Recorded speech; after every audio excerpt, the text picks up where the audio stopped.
Hi. I'm back quickly. Okay. So if you saw before, we just did the painting one. Obviously, both of these are optional. So if you are like, I cannot be asked to do that, then just don't do it. That's totally fine. But these are just some suggestions that you could do. Okay. So I don't want anyone to be like, oh, this is so much admin. This is so much work. Yeah, but if you do all of it, and you don't have to do all of it. So, again, you can do nothing. You could do the watercolor, or this is the applique. So first you need to choose which fabric that you want. So I have just a regular calico cotton. Looks like that. Or I have this linen. Which one do we think? I'll let you guys decide.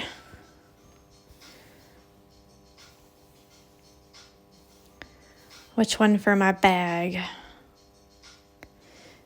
Okay, so I'll leave a couple minutes. You guys can tell me in the comments here. Whilst I'm waiting for that, the first step is to put your pattern on like this. I'm not going to trace the whole thing. I'm just going to trace the circle again because we need to know where to put the circle. Yeah. So applique is just basically stitch applying the fabric to another piece of fabric. So some people will use like an iron-on situation where you put this stuff on one side of the fabric, iron it, and then you peel off the other side of the fabric and then it sticks on here. That would be the easiest way, obviously.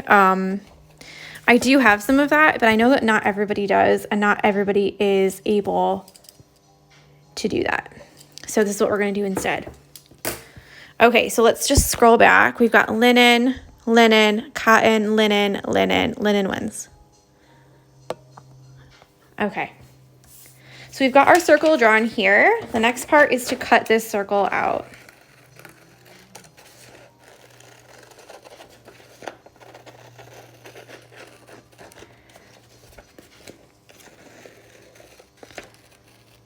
So I think obviously, if you're going to use this way, you should cut out 2 copies of the pattern because we just ruined that copy. And then you're going to trace it onto here.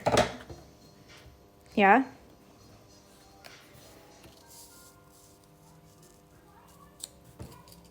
Oh my gosh, they're a little bit loud. Again, this is just the Pilot heat erasable friction pen. You can probably see my head in the video. I'm really sorry about that. And all of my gray hairs. Let's see if that's even. Yeah, there we go.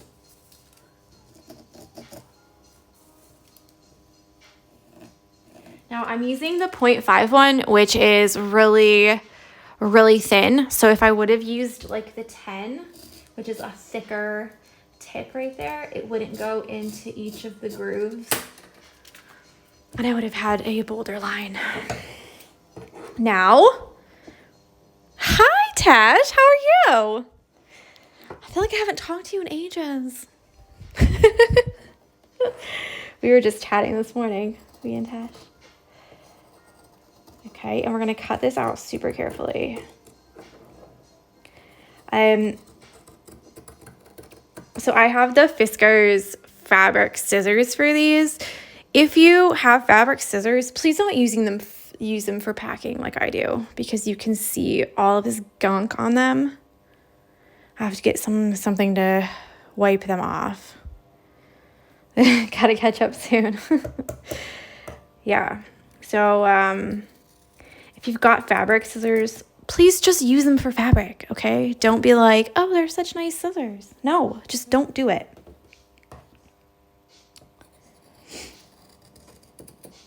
Now, or like a different way, I'm not going to say easier because it wouldn't be easier. A different way would be to stitch the bag on a smaller hoop, just the circle, and then cut it out later. But because I want to cover up the edges of this, that's why I'm going to stitch it on now.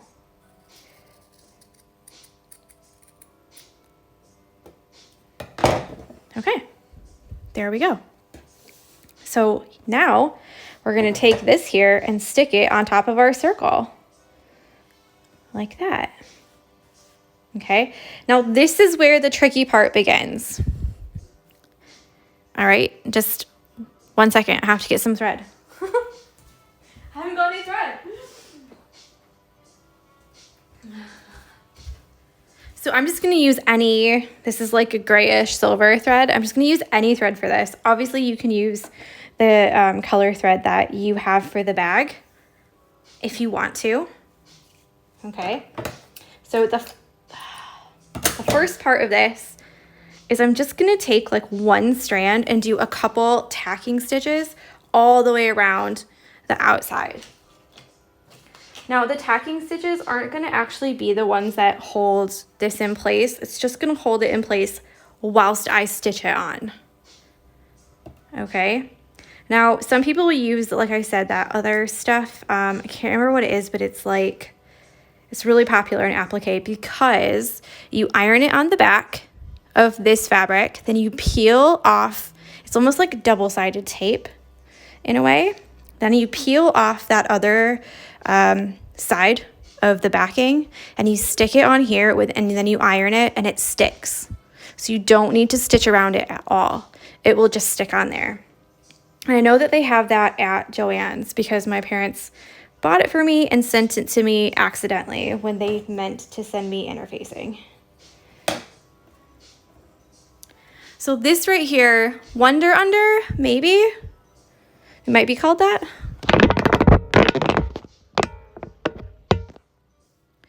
So what I'm gonna do here is I'm just gonna use some tacking stitches. I'm gonna go straight up.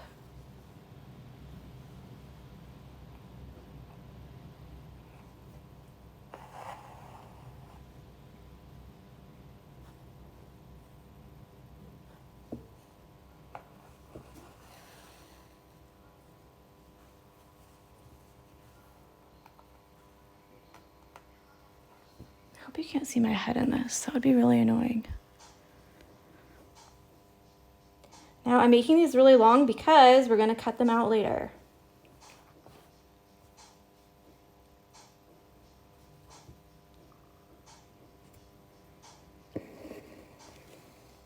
Now with this, I'm just going straight up and you can see I'm kind of holding the edge down.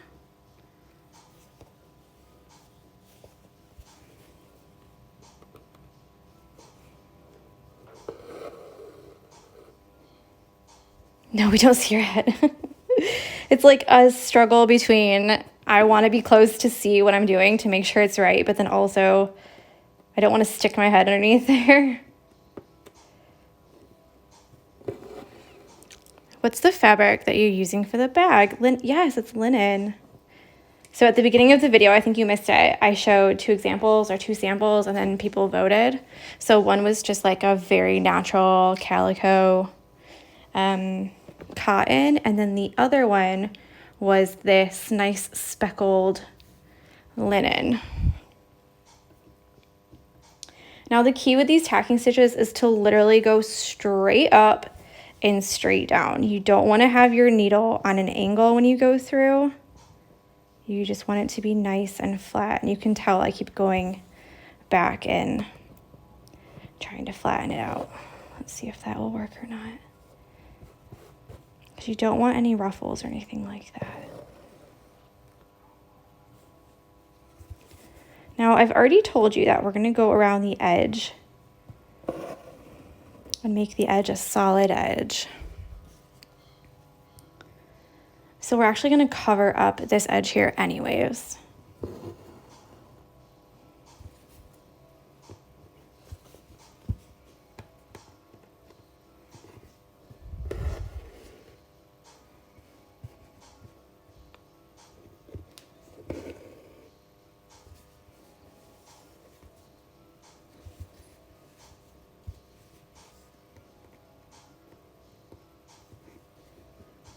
What about raw silk for the bag? If you can control raw silk, have at it, girl.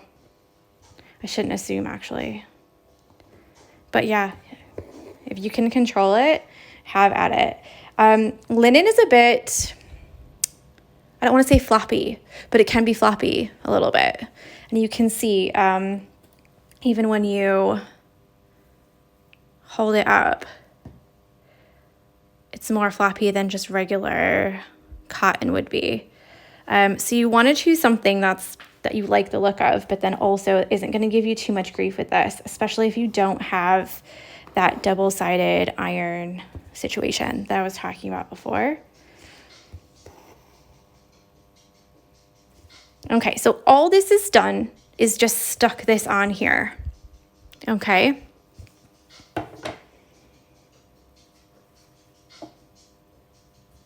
Now, obviously, before I even started, I put the fabric in the hoop. I made sure that the hoop was really nice and tight, no gaps around the edges. I made sure that the grain of the fabric was going straight up and straight across. Okay.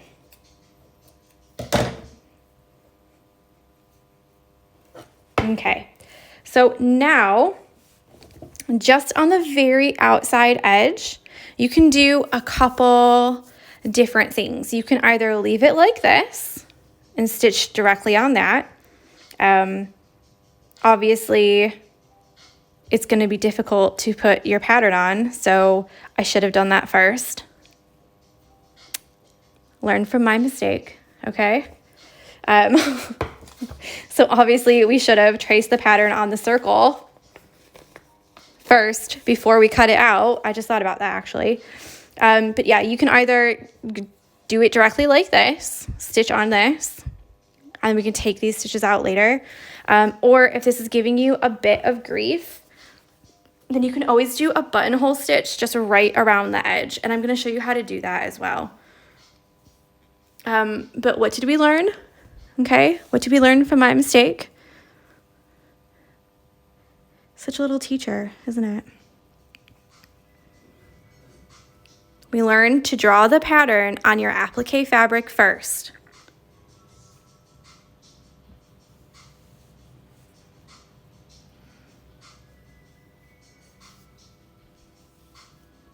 I'm just separating two strands so that I can show you how to do a little buttonhole stitch around the outside.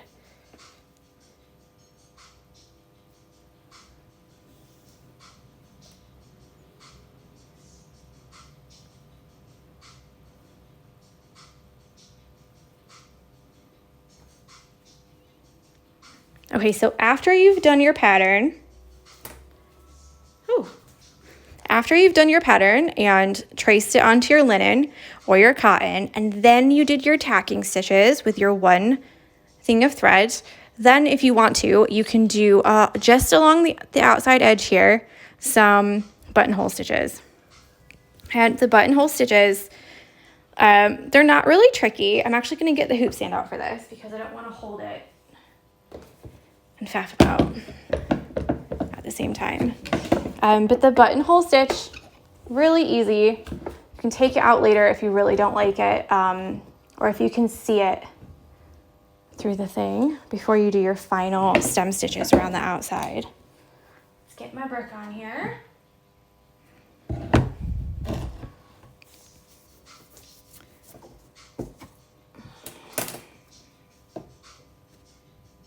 Sorry guys, I feel really bad that I've skipped a step and sorry about that. Okay, so this is what we've got. So for your buttonhole stitch, you're going to start on the edge like this and go, they're going to be like this.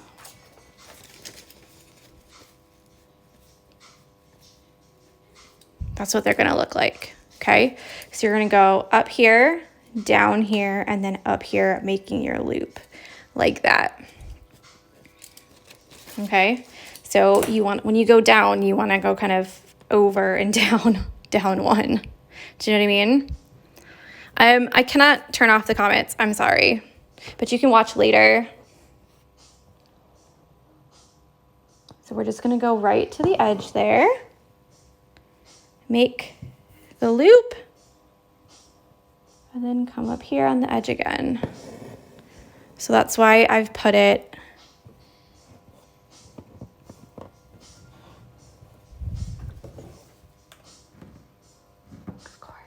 of course.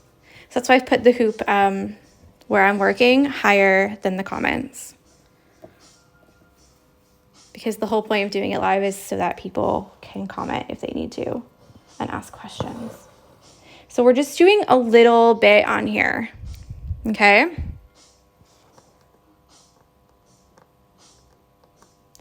Ooh, Tash says if you tap the screen, it should show only the latest comment. So that might be helpful.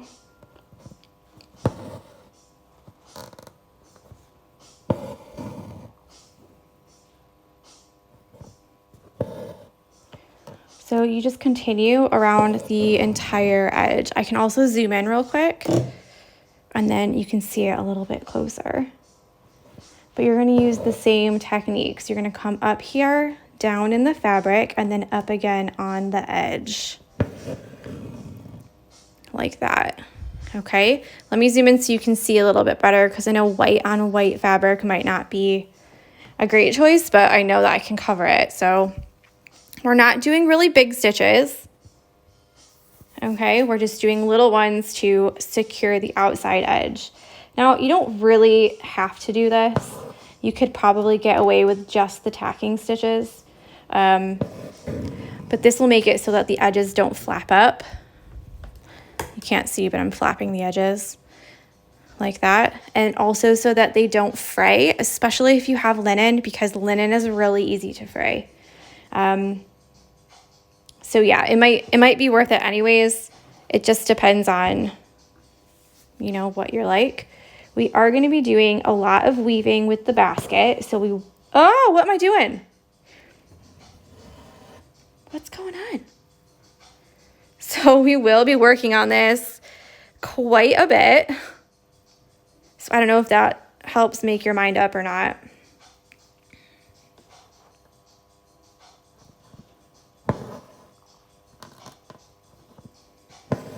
Mary says, oh, I need to watch these 2 videos from the start. Children. Yes. Well, the first video is already saved. I just need to upload it to YouTube, but it's saved on IGTV, so it's there for you, just in case. And then I'll do the prep video, and these 2 videos, I'll upload them today. And then also I'll make a playlist on IGTV and on YouTube so that you can go straight to that playlist and see all of the videos. So that's something I'm working on doing as well, is putting all the videos from the past stitch alongs in a playlist. But oh my gosh, it takes forever. Because you can't just click them in any order. You have to click them in the order of the days or else it makes them jumbled. So you'll watch like day 5 and then day 20 and then day 1 and then day 4. So you have to add them in order. So I think you guys get the idea here, yeah? It's just like this all the way around. I would keep my stitches small. I wouldn't make them too big. To be fair, this is probably a little bit too small. I'm also using 2 strands, and I have like a neutral color thread. So if I was really smart, I would have already picked my thread bag color and then just done it in that color, and then it would look like it was meant to be there, you know, with this little design that is supposed to be there. But I'm not quite sure what color I'm going to use yet, because I don't want to use the dark color because you guys can't see it. But I don't really have 2 full skeins of any other colors. So we'll see. I might have to go to the shops. Darn. So I did see before that we do use a lot of thread for the basket, especially because a lot of it is weaving. So you can see a big up close. This right here is weaving, which uses a lot of thread. This right here is weaving, which uses a lot of thread. So you will use a lot of thread. So just make sure that you either have 2 colors that you can go back and forth with for different parts, or make sure that you have 2 full skeins of thread. Get out of there, dude. What are you doing? Okay. Do you have any questions at all? That's how far I've gotten so far. So you're just going to keep going all the way around, and when you end, you'll just do a little tacking stitch in the corner. So if I wanted to end here, I'll zoom in again so you can see. If I wanted to end here, which I don't, I want to go all the way around, but if I wanted to, yeah, you just do 1 little stitch on the other side of that, and then you can do your knot on the back, and then that will be the end. This is also called the blanket stitch, yes.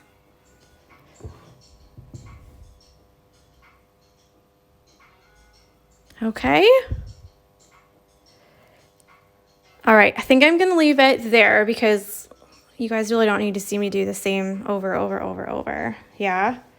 And then when we're all done, and this right here is all the way around, you'll take your sharpest scissors and cut these tacking stitches out. Okay? Because you don't really need them after that. But the most important part is if you want to do this, please, please, please trace your pattern onto your linen before you stick it on. Okay, because you can't see it through both. You can see it through one, but with the both of them, I don't think you'll be able to see it. Let me try something real quick. Because maybe with the flashlight on, I can get away with this. Oops. Oh, there's no flashlight on my iPad. Okay, never mind. But yeah, make sure that you do that because I really don't want you to have a bad time and then go, oh my gosh, I have to go back and redo it. Okay. All right, I'm going to leave you there. If you guys have any questions, please, please, please, please send me a message. I'll just be at my phone all weekend waiting to talk to somebody. Okay, so enjoy your Friday. I hope both of these were helpful. Okay, and I'll talk to you soon. All right, bye.